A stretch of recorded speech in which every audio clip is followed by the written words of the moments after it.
Good morning. Welcome to the Bond Sunday morning services. Thank you so much for being with me. I am Jesse Lee Peterson. You can get involved by calling 800-411-2663, 800-411-BOND, and or you can email church@bondinfo.org, church@bondinfo.org, and put your name and town on your emails. I appreciate it. And good morning again, everybody here. Good morning. Is summer over? Yeah. I think so, yeah.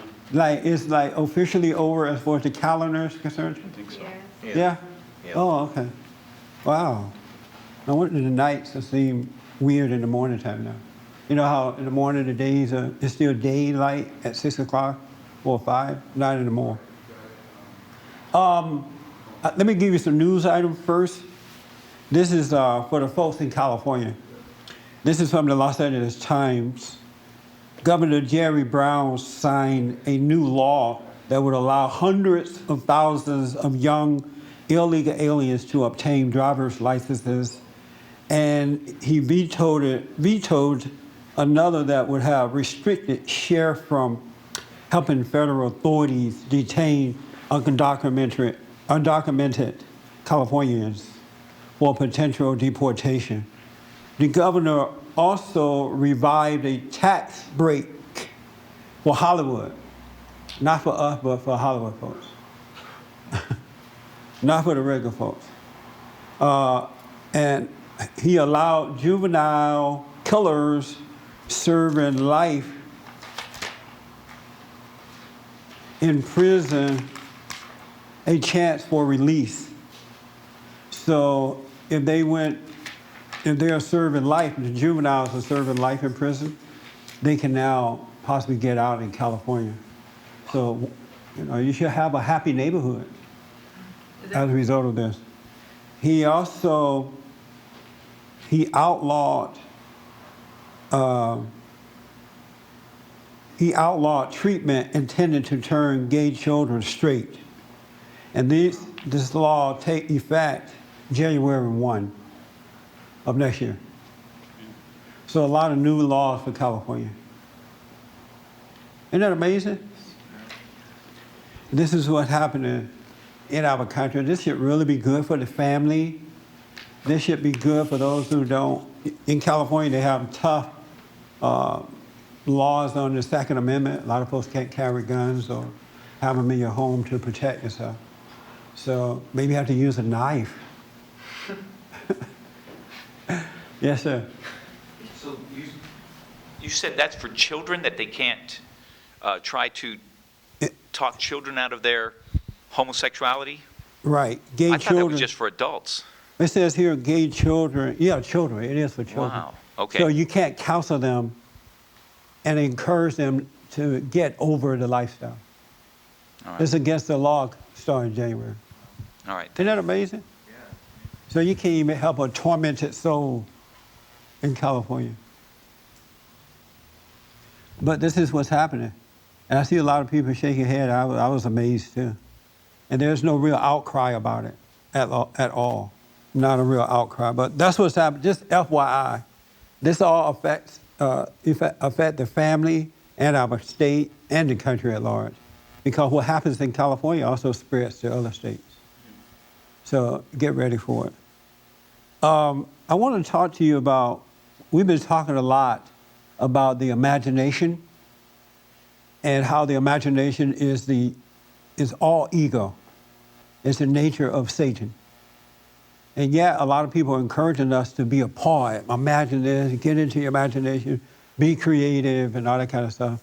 And they're encouraging you to go into that hell. Well, in the Bible it says to cast that down, to bring the imagination into captivity. So that tells me that we can control the imagination. We don't have to live in it. We don't have to be subject to it. It doesn't have to be a part of our life.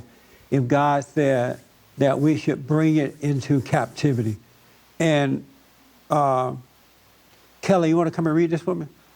This is 2 Corinthians chapter 10, 1 through 11.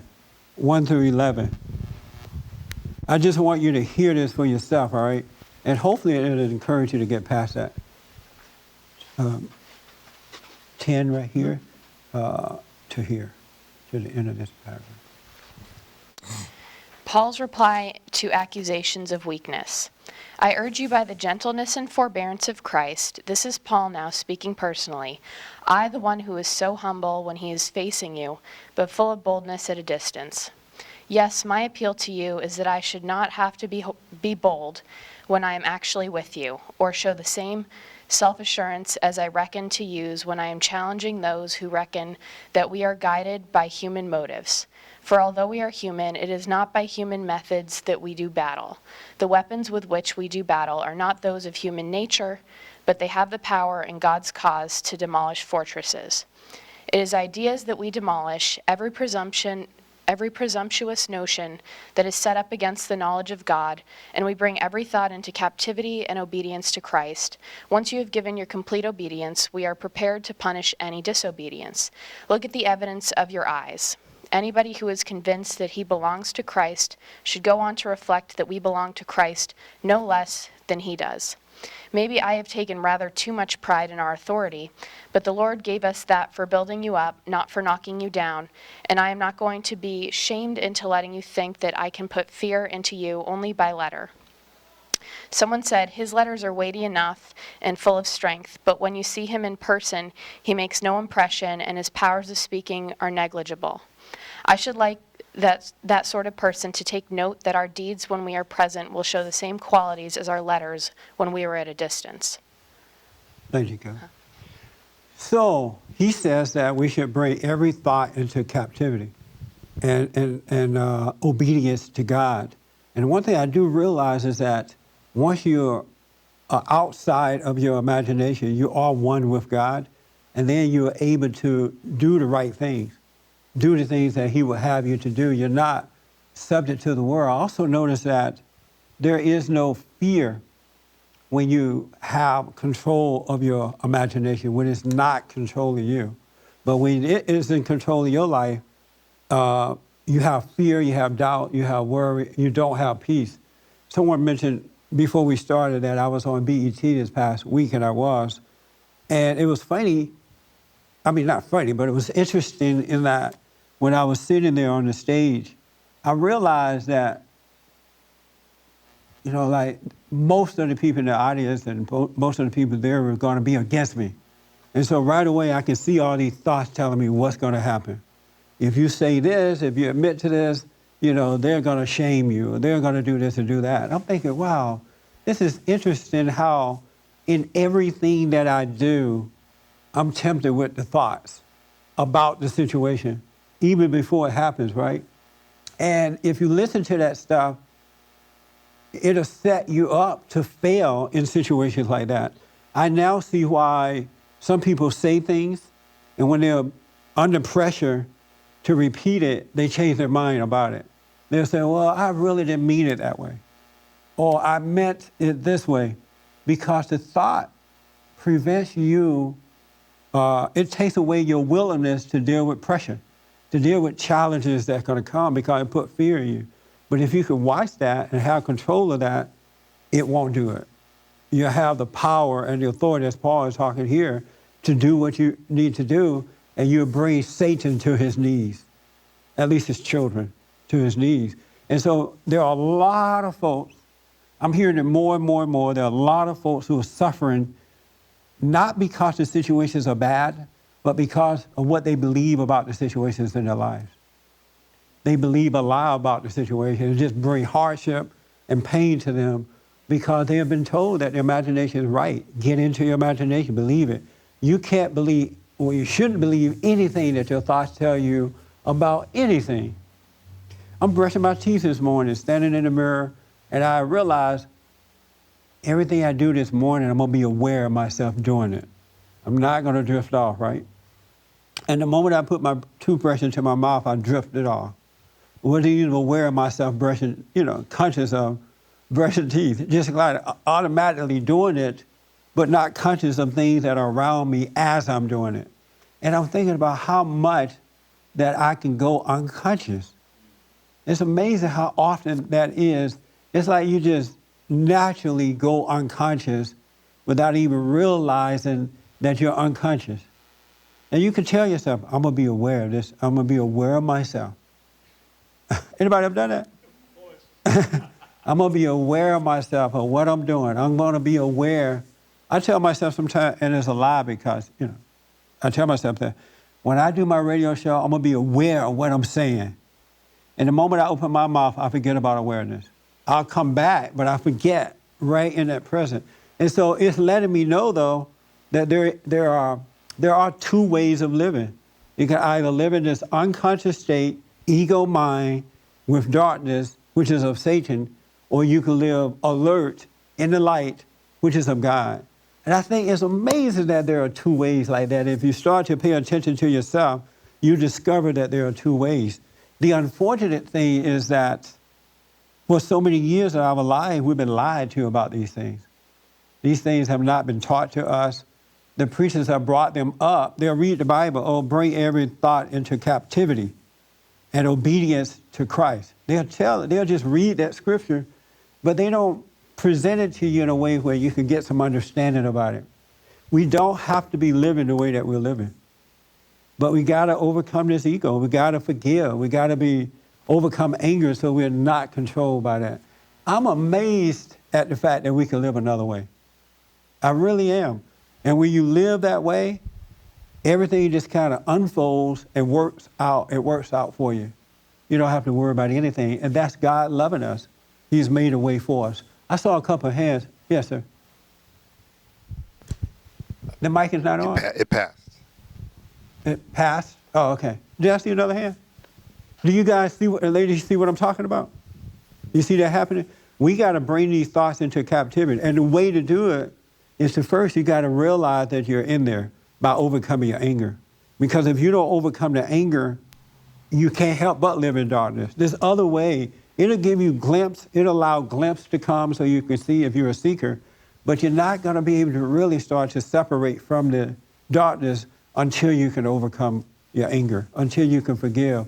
That's why God said, before you enter into the kingdom, you must forgive. You're not going to enter into this other source until you can overcome that. Yes, Kelly?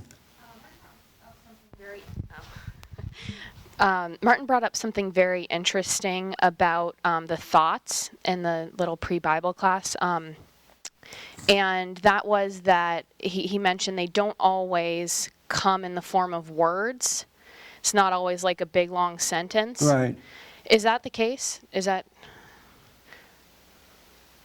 No, it's not always a long paragraph. Yeah. Sometimes it could be just one word. Yeah. Or one idea, or one little something that you did in the past to make you, focus on it.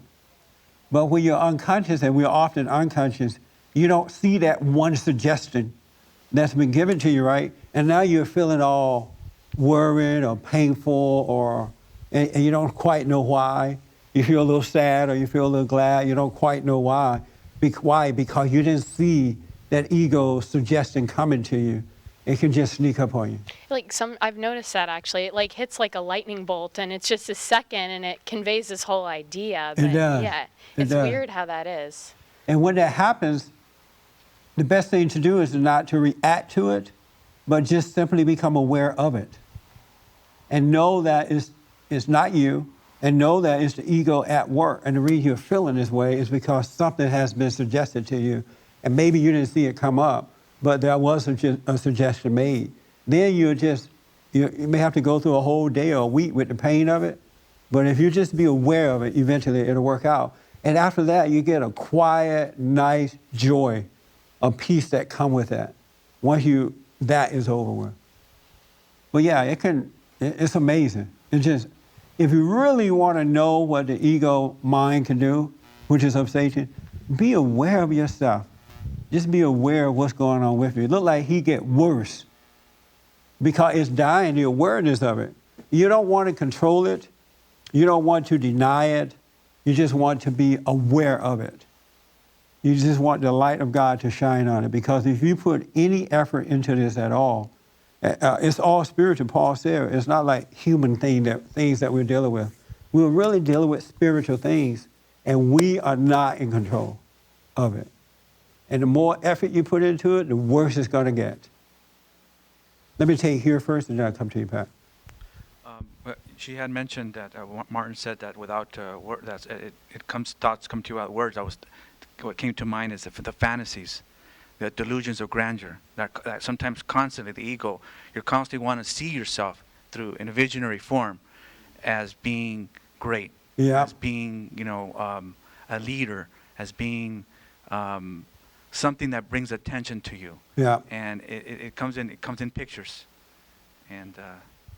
Yeah, it's amazing to me, too, that these things are going on within us, and we can pray for years. We can go to church until the cows come home. We can read the Bible. We can give money to the church. We can call ourselves Christians and not deal with this. You can live a whole lifetime not understanding it, not dealing with it, and the ego just drive you through life. And then you have to justify your suffering. You have to do this because you don't quite understand what's really going on. It is absolutely mind-blowing. But once you tap into it and start to wake up to it, you're on your way. Once you become aware of what's really going on, you're on your way. A lot of folks are suffering unnecessarily, folks. They're suffering from a lie. And the more you respond to that ego, the more it drives you into a wall, in a hole. You can't give it any play at all. Isn't that amazing? You can't give it any acknowledgement at all. You just have to observe it. Observe the not you. That's all it takes. And I was thinking, wow, it's like God doesn't really require a lot of us. All he asks that we come out of the now, love one another, and he'll do the rest. Be aware. You got to have love in order for this to work. Yes, Pat? Do we have the power to forgive, or does God have to cause us to forgive? For me, he had to cause me to forgive. And primarily because I was convinced by my ego that I had a right not to forgive, to be mad, or I had a right to blame others for what I was feeling and thinking and going through. So I didn't, even though I had heard about forgiveness, I had tried to forgive at times when, the preachers say forgive, you read about forgiveness, and I'm like, oh, I forgive you. All right, I'm sorry. But it wasn't until he caused me to forgive that happened. We don't have the power to even forgive because forgiveness is a spiritual thing as well. There's stuff there's things in the Bible that say, like the Lord's Prayer, forgive us our trespasses as we forgive. Yes. It kind of reads as an implication that, okay. It does sound that way. Even the way that you said it earlier, there's some implication that, okay, go ahead and forgive, as if we can do it, and then after that, this and such will happen. But there's some kind of implication that we can do something about it, or we're able to forgive. Yeah, well, of ourselves, we can do nothing. And our battle is a spiritual battle. And 25 years ago, well, first I asked God to let me see myself. He showed me I was no good. Then he allowed me to see that it was the resentment that I had for my parents first. He allowed me to see that. He caused me to become sad about that. I was made to be sad. And it wasn't a sadness that you feel with the loss of a loved one, or if you lost your money, or if you lost, it was a different kind of sadness that came upon me. And once that left, I was free. Because in that sadness, I was able to see that it was wrong for me to resent my parents because it was judging them and all this stuff was coming back on me. So he caused all that to happen. Because I know some people hear that, oh, now they'll hear me say, oh, I felt sad. And in my sadness, I forgave. But the sadness that I had was a sadness I never had before. And I've not had that sadness since then. And yet, there's, let's say if you look at a thought, we did an experiment the other day where you watch for the first thought, let's say. Yeah. When you do, it doesn't come. Right. So that shows that there's something that you can actually do, for lack of a better word, that causes something to happen kind of automatically, so to speak. That's an interesting point. Very interesting point. But what happened is when you can see your ego like that, those thoughts that are presented to you from Satan, It's not you that are allowing yourself to see it. It's God who's causing you to see it. He'll allow you to see. We can't see that on our own. If we were able to just see it on our own, everybody would be free already. But it's not happening naturally. I can't think of the right word here. Based on having an experiment, you tell somebody, look for the thought, Right. and then they won't see it. But if they didn't do that and look for the thoughts would be continuously pouring in. Right. So in other words, they're doing something to be looking at the thought, and the thought doesn't show I itself. understand what you're saying. We did at our men's forum this past Thursday night, which was excellent, by the way. Really, were you there? Yeah, you were there, right? It was something else, right? But at the end, we did the prayer where I said, sit quietly. And I said, before you close your eyes, what I want you to do is to become aware, be aware of the first thought that you get. Just be aware of that first thought. But the fact that I said that awakened your consciousness and caused you to be aware of that. The fact I made that suggestion to be aware is what woke it, brought you to that. Yeah. Says something to you, it awakens something. Yes. And it can allow something to take place. That's right. That wouldn't have otherwise. That's right. Okay. Yeah. When I suggested that, that's what brought that awareness to you. But during the day and at night and during your life, if you could just remember to be aware, like, wow, I got to be aware. Just simply remember that. That will bring you to it as well. But again, you go unconscious and you forget to be aware. But when you become aware, you bring these thoughts into captivity and obedience to God, because the other life source come forward. It just come forward, and it's quiet. It guides your life. It's like like yesterday, for example, my day just happened. Things just came about. I did what I needed to do. I did them in a timely way, and there was no stress with it. It just unfolded throughout the whole day because I was not lost in my imagination. Yes. There a point where what you kind of have to be reminded to do becomes somewhat of a natural thing that is kind of being done continuously without you having to remember that? Yes. What I noticed is that inside of us, there is another, and it's beyond the ego, but there is another life source within us. It really is. And when you become aware of that, and you, during the day and at night or whatever, when you're aware of that, you can feel that energy just take over your whole body. It's like it awakened, and it's a love-like energy, for lack of a better word. And it feels like a whole source that's taken over you, and that's what guides you.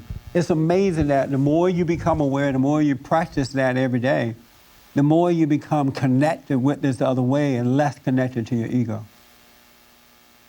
There is a love or energy or life source or something else that's in us. And it's strange to know that, because in the natural, it doesn't look like that is, But there is another energy that lives within us, and it's good. I find that to be true too. And again, it's something of a practice. Yes. Our Bible talking earlier was talking about something of a practice in terms of meeting weekly and things like that. But there is something of a practice to it that brings more awareness to that part of you that's the real you, let's say. Yeah. When you say practice, what do you mean? As you say, the more you do it, you're doing something often. Like you're sitting down and you're praying, let's say, every day, and you're kind of practicing being with the real self.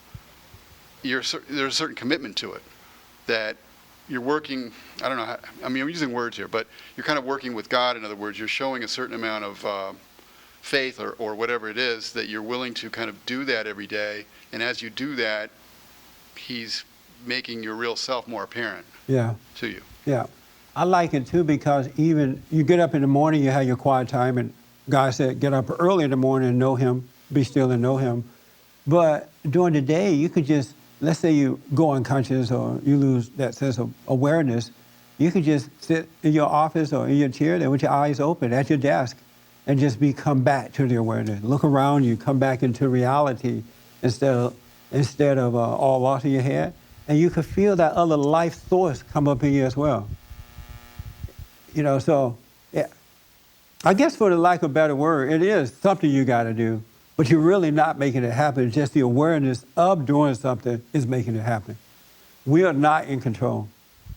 You have to do it, but as you do it, you want to do it. Yeah. So it's not like I know, the more you do it, the more you want. Yeah, because now you're realizing there's a better way to live. Yes, Kelly. Oh, Frankie, you had a question, right? Did it pass again? I have it. Oh, okay. I notice in myself I'll come back to you, Kelly. that when the mistakes I make is when I go unconscious, especially when I'm driving. I Yeah. actually go to sleep. And I've talked to people who the same thing happens. I talked to a guy at work. He said he went to sleep on his motorcycle, and then he woke up. You know, When you say second went to later. sleep, like unconscious sleep or really went to sleep? Exactly, unconscious. Oh, unconscious yeah. sleep. Have you ever drove or went for a ride with Patrick in his car? No. Never talk to him when you ride with him. But I've done He that. passes every location we're supposed to be going to. He gets off on the wrong exit. He takes the wrong freeway. He cannot talk and drive. Do not speak to him while he's driving. It takes focus. But in myself, when I used to work at night, I've driven 15 miles all the way home, and I don't remember how I got there, but I've gotten all the way home in the middle of the night, you know, at 2 o'clock in the morning, and I wasn't drinking or anything, but I got all the way home, and I don't remember how I turned and got on the freeway, but I was totally unconscious. Yeah. I've also done work at my job, and I've messed the job up, and it was because I've lost my focus and I was unconscious and I was just operating mechanically. Yeah. And because I didn't have the focus to operate with the close tolerances, I blew it. It's amazing that we can go unconscious, though. That's just like mind-blowing to me. We can be human beings walking around in an unconscious state and not know it. It's like a camera lens flips, and you're unconscious and not even know. And yet you're functioning, you know, you do things, but you're doing it in an unconscious way. That's amazing to me. I have this desire to understand this thing clearly. I want to know this way more than anything else because it's so interesting to me. You know, you can walk around with your eyes open like a walking dead person. You can function, but yet you're unconscious. You can't hardly believe that with your mind, you know, but it is absolutely true. Absolutely true. And yeah, let me take Kelly over there first and then I come to you. You were mentioning yesterday how your day just kind of flowed and just kind of unfolded on its own. You got things done in a timely manner. Yes. It was interesting that you said that because I notice when I go unconscious, I do things like I have to do twice as many tasks and I'm more stressed Yeah. and I'm using at least twice as much energy. And it's really incredible to see that. But that's what happens because I'm more reactive. I'm like, oh, I need to do something to prevent that. And then, you know, I just end up doing more work. Yes, ma'am. God is something. I said to him when I was driving home, I was like, you're something else. Look how things are happening, you know? You ever say that to God? You're something else? I'm like, you're something else. Well, it's interesting. This life is so interesting to me. And what I noticed too is the more aware I become, the more conscious I become, the less I need and want to do. You know, there's not a lot of stuff you want to do, you know, but when you're unconscious, you can't find enough stuff to do. And so you'll call people you don't want to talk to. You just create craziness when you're unconscious.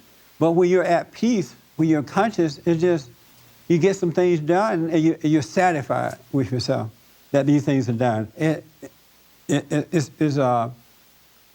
understand, I heard somebody say once that paradise is lost and found in the mind. I totally understand that. I'm understanding it even more so. And I'm always understanding stuff. I'm always understanding it. And I love it. And I want you to be that way. I want you to know that there is another way to live. But you got to have love in order to enter in. You're not going to enter in with anger, with resentment, with overreacting to your fellow man, with judging yourself and others. You can't enter in. You got to forgive and then come into this reality that I'm talking about. Because that anger is of Satan, and Satan cannot live in the light. He cannot live in the light. You got to forgive before you can enter in. And then forgiveness isn't something you can make yourself do. You just need to realize you're an angry, out of control, no good person. Judgmental and all that kind of stuff. Once you can see that, then the process, for lack of a better word, begins. You can't enter in with anger. Now, I don't know what tomorrow is going to bring, but I can tell you that I have no anger, no resentment toward anybody on earth, nor toward myself. Because the more I realize about the ego, I realize that the things I've done, because I was unconscious, I can help myself. And I'm sorry about those things, but that's all I can do. I'm not going to judge myself and keep myself in hell trying to play God with myself. It is what it is. It happened. Everybody who is unconscious commits sin. You do things you regret later, or you wish you had not done. Isn't that true? But when you're conscious, you bring this stuff into captivity, then you're obedient to Christ. Yes, sir. I don't think we're giving enough due time on and talk about the bad thing of being conscious. You know, about how bad it is to be conscious, how much work it is, how much stress it brings. And I mean, because it was so, if it's so wonderful, why are we seem to run from it. I seem to run from it when, let's say, what I'm conscious of isn't so comfortable. You know, because being conscious can bring about discomfort. Even if you're conscious that Bring it by how? Bring it by how? Well, let's say you see these certain thoughts come your way, and you go with them, kind of suspecting you shouldn't, you know, not letting it pass, but you go with them anyway, and you suffer what comes. But there's a light, but the thoughts are so compelling because they seem to have such wonderful things attached to them, like, you know, self-glorification and pleasure and well, just those two things alone. You know, that's the draw to thought. Consciousness doesn't seem to have that same draw. It's like humility. You know, you're being put in your place. You know, there's a downside that keeps most people from pursuing consciousness. Or they run up when they're trying to be conscious or want to be conscious. Let me do this for a minute. Girls, go back in the classroom there because that paper is making too much noise. Go back there and draw, okay? Thank you. Okay. I've noticed that when I'm conscious, at least when I believe I'm conscious, I can see what's coming at me, and I give into it. You know that. I know what it is. What it is that a stronger draw than being conscious. What it is, you haven't suffered enough yet, and you don't understand the devastation that is coming as a result of giving into these things. And God is good, and He'll look out for you for a while. He'll warn you. He'll give you some hints that what you're doing is leading to destruction. He'll try to let you see look at what you've already done, and look what happened. You just won't listen. But just keep on doing what you're doing, and claim that you can't help it because of this or that. And I pray that you cut it out before you destroy yourself, or before it destroys you.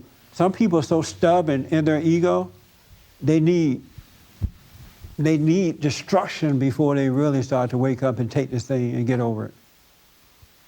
And so you may be one of those stubborn ones. No, there's no maybe about it. Yeah. Yeah. But I don't want to be totally destroyed before I wake up. And I want to take these hints that God has given me and watch over me before I destroy myself. And so I'm willing to just go through this ego dying in order to be saved. I don't need any more destruction, you know what I'm saying? But it sounds like you do. So just keep on What it playing sounds with like, it. what it sounds like to me is, you know, when you read about heroes and then you try to go out and actually be one, there's a big difference, you know, in admiring Right, heroes, and doing it. admiring the conscious life, Yeah. and actually taking that That's step right. through the huge difference, you know, that I have not been able to Yeah. actually go beyond admiration It's amazing. to a certain point. You know, I'll do it for a little while, and then it just doesn't seem to have roots in me. Yeah, you just haven't suffered enough. Keep on. Just play with it, talk about it, but don't do it. You see what happens. It's amazing, though, that you can talk about this, you can read about it, and not do it. Isn't that like amazing? You can know that it exists and not do it. That's mind-blowing to me. But it's so like that. And it's only because some people it just take a lot of suffering. They just have to go through it, and hopefully they'll wake up before they drown. So keep talking about it, keep dancing about it, and keep doing it. And you'll see. And then you'll be willing to take the pain of the ego. It's amazing, too, that and all these things are amazing, because that's the only word I can think of right now, is how God does not force us to do anything. He'll give us a little warning sign. He'll let us feel a little love and show us, well, you know, there's another way. But he'll just let us, he doesn't want us to destroy ourselves, but he will let you go down that pathway and destroy yourself.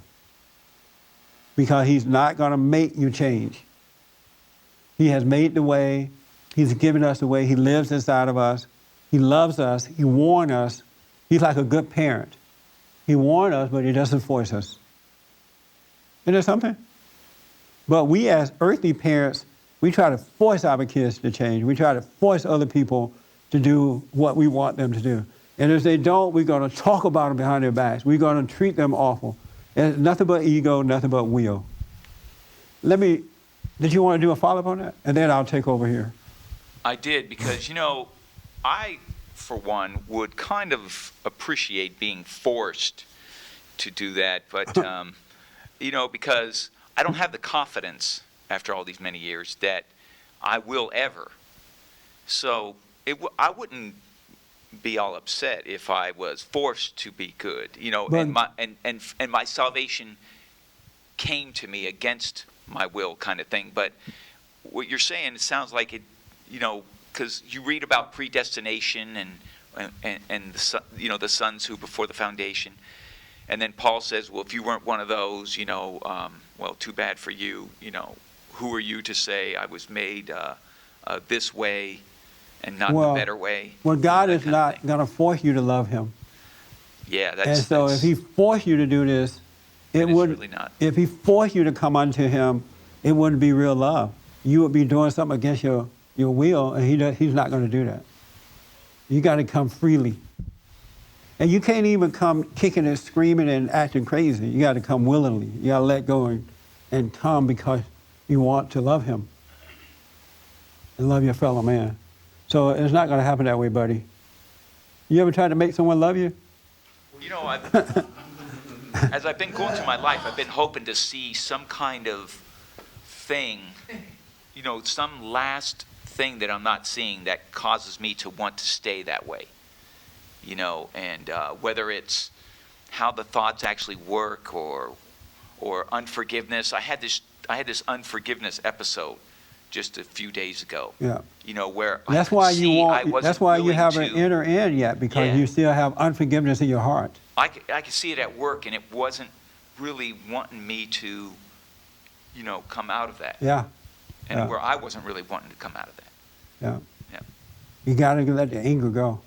You must forgive, and then you can enter in. All right. Yeah. Let me take the young lady there. Yeah. And then I'll come to you.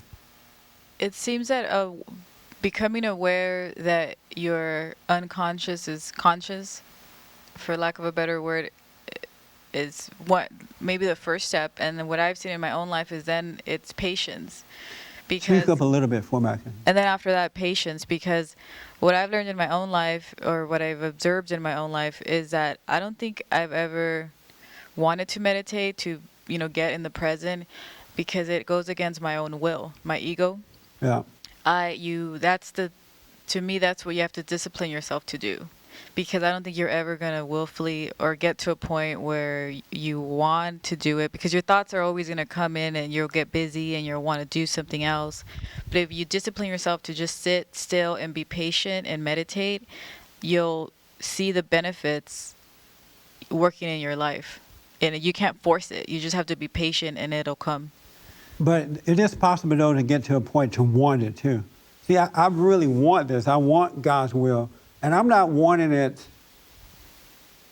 with an ego reason to want it. I want it because it's possible. I want it because Christ died and made it possible.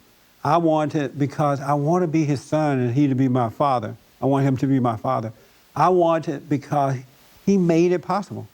And so if he made it possible, and this other way I'm living is all hell, I want this other way because I know what hell is like.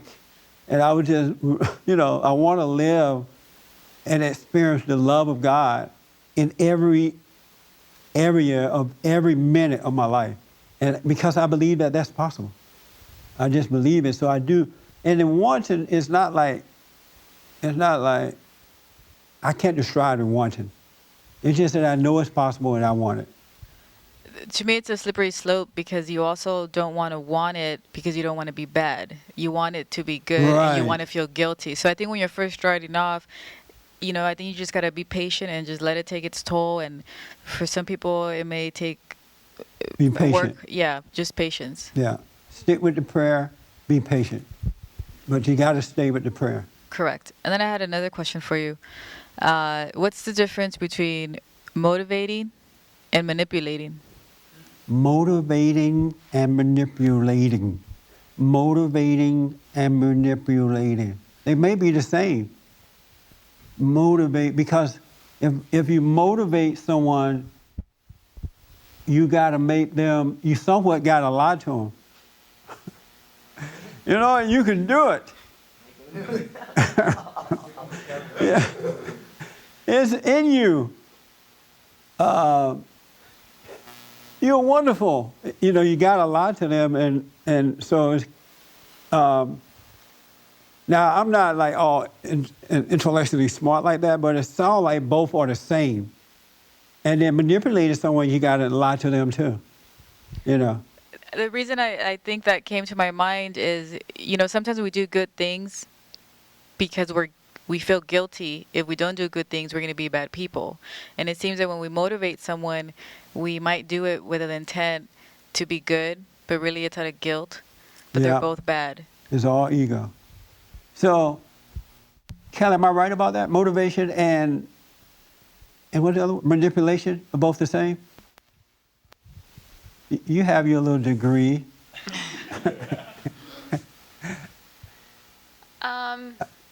What does manipulation mean? Can you define that? Getting someone to do what you want them to do. Oh, look it up on your computer. Manipulation is bypassing someone's will through trickery. Manipulation is what? Bypassing someone's will through trickery. And what is motivation? Motivation is allowing them to think also that what they want to do is what they want to do and not what you want them to do. So you're still bypassing Yeah, them. you're still tricking them, yeah. Yeah. So yeah, they both sound the same to me. So both are the same. Let me see, I can't remember when the last time I tried to motivate anyone. I don't believe that you can motivate anyone, because we all have our own will and we have to be motivated from within. It has to come So I from think within. Yeah. But I think that we tend to overlook motivation because we give, again, our ego. We think it's good to motivate someone in what we think they should be doing, but either of the two, you're interfering or boosting the ego. Yeah, that's a very good question too. Motivation or manipulation. And people do that all the time. As a matter of fact, you're taught to motivate. You need to motivate them. They need motivation. And then you may motivate them to do something, and you're motivating them to do something that they should not be doing. It may not be the thing they should be doing anyway. And you know where And I then see once it? they get it, they're like, you motivated me to do it, or manipulated me to do it. Because kids, I hear kids complaining all the time that their parents are motivating them to study hard, put in the long hours, go to this school or that school, and then they get there and they're mad at the parents for making them do it. So, And that's where I've observed it in children, that I've seen Yeah. a change from parents may not want to discipline their children and take things away, so they overcompensate and Yeah. overmotivate. But I've seen, or I've observed that it almost has the same effect because it's an instant gratification. yes, ma'am. Life should be naturally unfolding where you don't need an outside motivator. When people call me up with questions, I can tell right away they're trying to get me to get them to do something. I'm like, look, you got to find this within yourself and do it. If I tell you to do it, you're doing it because I'm telling you, and then it's not going to work. Because that outside motivation doesn't last that long. You know, it's like putting a little bit of gas in your car, and you got a long distance to go, and it runs out, right? Now you got to go back to the tank. So if you motivate someone from the outside, you got to keep motivating them. Or they'll find another motivator from the outside to do it. So I'm learning not to motivate people. Tell them to find it within themselves. I don't have anybody motivating me. Because I want that natural motivation that comes from God. I want to do it because I see to do it, and I want to do it, and I just do it. Yes, John. Oh, I want to confess something. Last week, we was talking about a family situation Yes. here at the church involving me and my wife. And as I noticed that, as you were telling me the truth, I noticed that I was going unconscious. It was almost as though your mouth was opening and words was coming out, but it wasn't like totally getting in. Yeah. I noticed that Yeah. last week. The ego didn't want to hear that. Yeah, it didn't. Yeah, that's why you Didn't went want to hear unconscious it. to it. So did you watch yourself this week and did things get better for you? In that situation? No, not yet. No, yeah. But I did notice, I remember one time you mentioned that you was at an airport and the start told you, you went and got a soda, and the start told you, oh, it's free, go get another soda. And I can see that my thoughts are telling me different things about my situation and, Yeah. and my wife, and I can see that, well, I can't really see, but I just noticed that, okay, these are those thoughts, but it seemed like I'm still connected to them when they're Yeah. telling me about my situation and about my wife. You mentioned that we were traveling, Doug and I was traveling, coming back from a speaking engagement. So we get to the airport and we order 2 lemonades, and then we go sit down, and I'm drinking my lemonade, and I could barely finish it. I had enough. And then Doug finished his and went and got another one. And when he came back, I said, did you pay for another lemonade? He's like, no, it was free.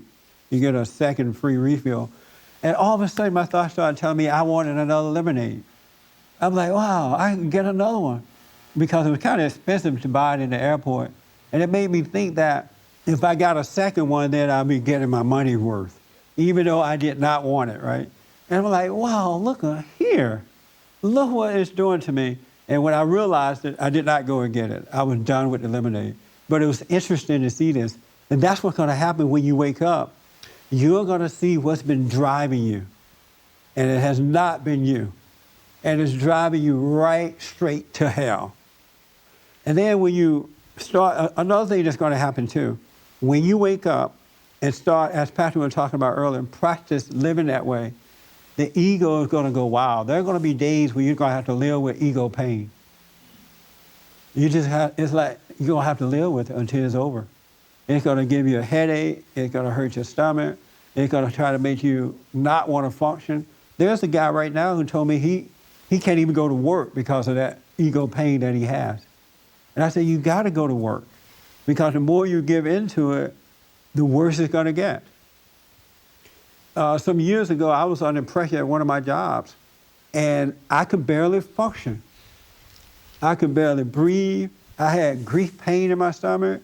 The mind was just going wild with me about what's going to happen. and I could barely function. And I would go and do my job and just go back home and fall out on the couch for dead, you know? Like, you know what, Lord, whatever it is, let it be, let it be. And then got up the next day and just put one foot before the other one and did what I had to do. And then eventually it was gone.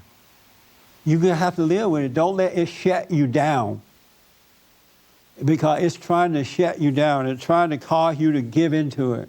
And the more you give into it, the more life you give unto it, and the more you're just getting worse. It is really trying to get you to react, give into it. And it's going to be painful. Don't worry. It is dying, but you're coming alive. You're beginning to live. And don't worry about it, because some people say, well, when will this all end? I've suffered long enough. It's going to end when God says so. When the Father says over, it'll be over. But don't worry, be happy, it will end. And you go function anyway. And let it just talk to you, let the pain be there, but function anyway. Why are you looking crazy? You scared now? No. I'm just considering, the two things in life. Either you're responsible and there's something you have to do, or it's predestination, God is going to cause you to do something. And I think I'm leaning more now toward, because it hasn't worked for the last 30 years anyway, I'm leaning more toward it's on you kind of thing. And Yeah. I would have been much better off had I believed that all these years, instead of, the other way, that it's going to come to you, God's going to cause you to forgive, that kind of thing. He will. No, he definitely won't. It's got to be you, and then once you do that one thing, then he takes over. The only thing that is Hopefully. required of you is to realize that you're wrong, that you're not God, that you're wrong, that something is wrong. He's like, no. No, I'm not, because I've seen that. I've done that, been there. I'm still doing that. Maybe you haven't Yet- really seen it. Well, Maybe it hasn't been revealed. The only way I was able to even see that was that I asked God to let me see myself, and he revealed myself to me in the depths of me, in a way that I could not see myself. He revealed the darkness in me, because you can see yourself all messed up and acting crazy and doing crazy things, but that's not seeing yourself. That's seeing the action of what's going on inside of you. That's a reaction. The way you act or the things that we do is a reaction of the way that we are. It's from the way we are. And so even in seeing yourself, you can't see yourself. You just have to know something's wrong. I want to change. And ask God to let you see it, and he will reveal it to you. That's a very, very good point. People think that they're seeing themselves, and they are not.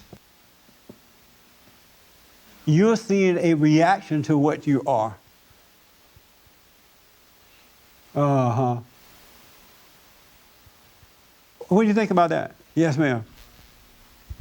So would you say that if you see yourself in the third person, then you haven't really suffered enough?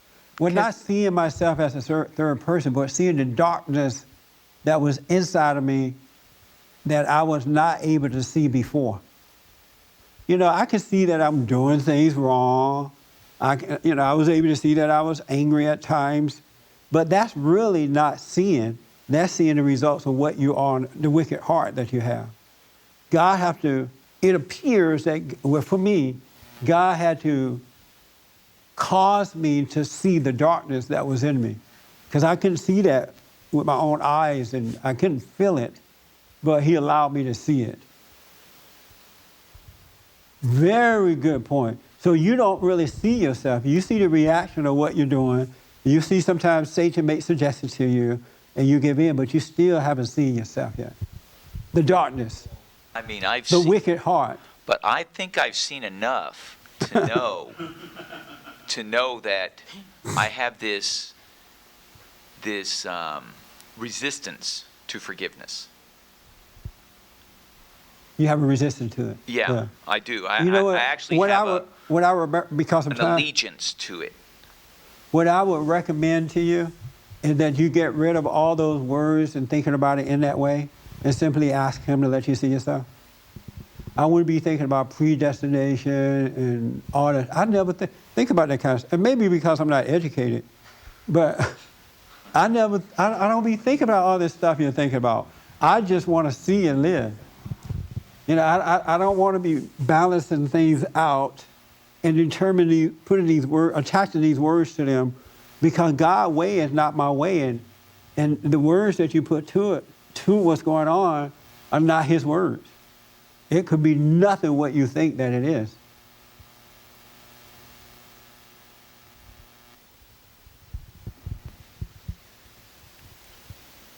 Individual souls are going either to heaven or to hell. Individuals. You know, you go as an individual. You're not necessarily going as one big, I can't take anybody with me. I can't take anybody Make a with long me story either way. short because of time. What's Right. your point? So, individually, things are, we as individuals then are responsible in some way, shape, or form if we're going one way or another. Responsible to admit that you're wrong. Yeah. That's it. For whatever we're responsible for. Right. For that change to finally happen, a Right. permanent change of a state of grace kind of thing. Well, let me put it this way. You're responsible to know that you're wrong, and then ask God to let you see it, and then everything works out. Your responsibility is over. You get up, you pray, He guides you. Like Satan is guiding you now. Satan is guiding you. So what will happen is when you can admit that you're wrong, maybe I should suggest that you just ask God to let you see yourself. Because it sounds as though you haven't truly seen yourself. Because when you truly see yourself, unless your heart is just so hardened, you're going to change. When you really see the depths of what you are on the inside, when you really see what that ego looks like, you're going to change.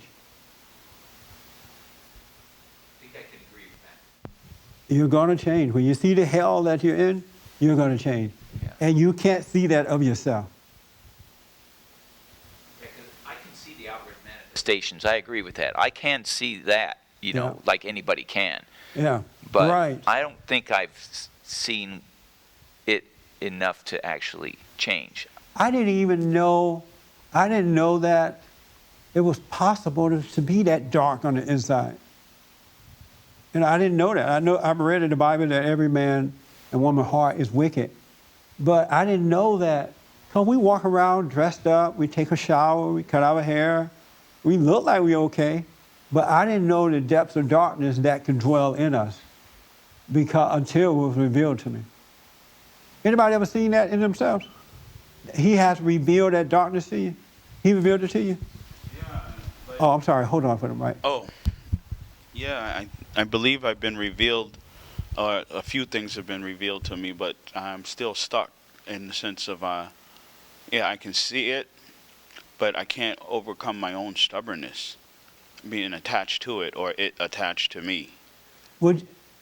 Right. You can't overcome it yourself. It's enough to know that you are attached to it. You identify with it. But I don't like the idea that. You don't like it? I know that. No. I don't like the idea that something that the Almighty hates, or not hates, but He doesn't like so much. I don't like the idea of it having such free will reign to attach itself to me. And I feel like. Oh.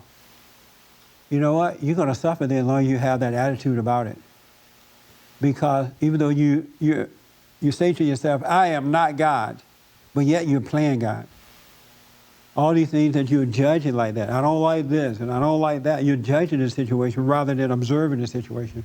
You have an opinion about the situation rather than observing the situation, so you're playing God. So I should have no opinion about it? Yes. No opinion. Even though you know that God doesn't like it, He doesn't want it to be around you, He doesn't want it to be a part of you. And most of all, He doesn't want you to play God. All right. Okay. And that's what your problem is. You're playing God by judging this situation. Oh, God doesn't want me to do this. But God the thing is, I just don't want to go to hell, But if you keep the way you're going now, you're going to go to hell. You got to stop playing God. You got to observe and not have an opinion about it. You want to stand at the gate and observe. So you can see the master when he comes past, when he goes past. You want to be the observer of life. You want to bring all thoughts into captivity, the observer. But you got to let anger go so you can stop playing God. Thank you, folks, for tuning in. I appreciate it. And thank you for coming.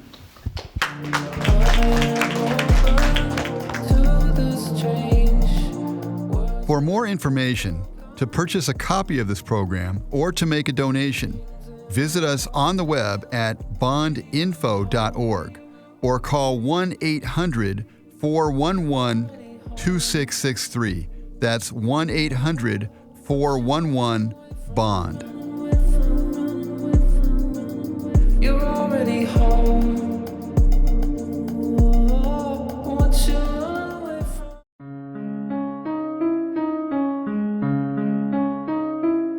We have seen many protests, but few like this. Police fired flashbang grenades and rubber bullets at demonstrators.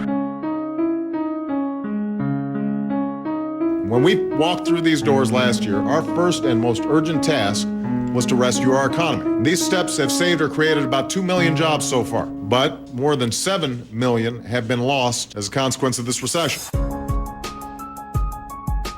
We have to exterminate white people off of the face of the planet to solve this problem. As long as white folks are afraid and they have this false guilt about black folks, we only have a short it's time. only going to get worse rather than getting better. Surely you don't believe that what this nut said is representative of African Americans, do you? If it's not, why didn't we hear an outcry from the black community? New York became the 6th and largest state in the nation to allow gay marriages. Every family is based on love and is exactly the way God wants it to be.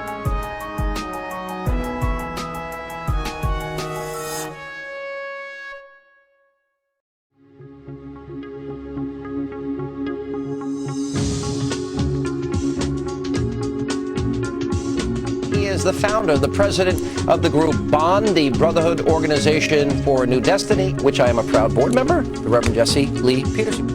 For the last 21 years now, we have been rebuilding the family by rebuilding the man. As you know, we have a home for young men that we bring in from around the country, and we show these guys how to overcome their anger first. Because if they don't forgive, everything else that we do would be in vain. Reverend Jesse Lee Peterson is the founder and president of Brotherhood Organization of a New Destiny. What is that? We are rebuilding the family by rebuilding the man. We have a home for young men from 13 to 25. We show these boys how to overcome their anger, forgive their parents for not being there, stop hating themselves and others. We help them finish school, find jobs, start businesses. And I'm proud to tell you, we have done it without the help of the government. We have not received one penny from the government. We need help. We need financial help. We can use it. And our battle is not a battle between blacks and whites or whites against blacks, but good versus evil, right versus wrong. It is so important to me that men and women understand how important it is to get men to turn back to God. What people don't realize is that there is a spiritual order to life. And when that order is broken, the family is broken. And I have to tell you, families are in crisis today. It is amazing to me to see the destruction of families today. America is in an extremely serious crisis. Men and fathers are under attack. Families are being torn apart. Time is running out. For over 2 decades, Bond has been helping men and families find a sober mind and a peaceful heart in an increasingly dangerous world. We must reach millions more. Help Bond restore our families and our country by making a generous tax-deductible donation today. We're not going to be able to rebuild America until we can rebuild families. Men have to lead the way.